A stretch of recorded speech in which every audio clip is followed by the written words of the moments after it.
কুয়াশায় ঢাকা এয়ারপোর্টে নামতে না পেরে ফ্লাইট চলে যাচ্ছে কলকাতায়, কিন্তু যাত্রীদের পাসপোর্টে তো ভারতের ভিসা নেই। তাহলে কিভাবে সম্ভব হয়? আইনি ঝামেলা এড়িয়ে কিভাবে যাত্রী নিয়ে প্রায়শই ডাইভার্ট হচ্ছে এসব ফ্লাইট? অনেকের মনে এই প্রশ্ন খেলা করছে।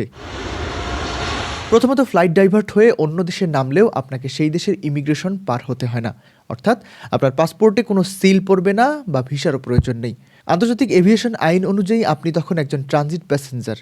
যতক্ষণ না আপনি এয়ারপোর্টের ইমিগ্রেশন কাউন্টার পার হচ্ছেন, ততক্ষণ আপনি টেকনিক্যালি সেই দেশে প্রবেশ করেননি। সাধারণত কুয়াশা বা আবহাওয়াজনিত ডাইভারশন হলে এয়ারলাইন্স যাত্রীদের প্লেনের ভেতর থেকে নামায় না, যাত্রীরা সিটেই বসে থাকেন। এই সময় এয়ারলাইন্স কর্তৃপক্ষ বিমানের রিফুইলিং করে এবং যাত্রীদের প্রয়োজনীয় খাবার ও পানি সরবরাহ করে। তবে বিরতি যদি অনেক দীর্ঘ হয়, তবে নিরাপত্তার স্বার্থে যাত্রীদের এয়ারপোর্টের ট্রানজিট লাউঞ্জে নেওয়া হতে পারে, কিন্তু সেখানেও ভিসার দরকার হয় না। অনেকে ভাবেন কলকাতা কেন?